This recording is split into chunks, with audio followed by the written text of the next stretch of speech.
In this video, we're gonna see if it's possible to play Minecraft Story Mode on mobile. Is it possible? Is it not? Let's find out. To figure this out, I'm going to attempt to look for Minecraft Story Mode on my Android device inside of the Play Store, but you can also attempt this if you have an iOS device by opening up the App Store instead. Over here, if we look for Minecraft, the only apps we can find are the official Minecraft game and other apps related to Minecraft. If we look for Minecraft Story Mode, as you can see, nothing pops up. Only fan-made creations like this mod for Minecraft Pocket Edition, but the official Minecraft Story Mode game is nowhere to be seen. This is also the case for the App Store. If you look for Minecraft Story Mode inside of your iOS device on the App Store, nothing will pop up.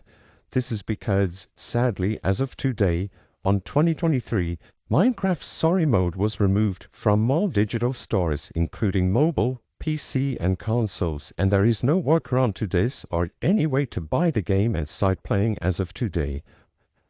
The purpose of this video is not to spread misinformation, but to let people be aware that Minecraft Story Mode is no longer available on mobile and it's impossible to buy the game nowadays.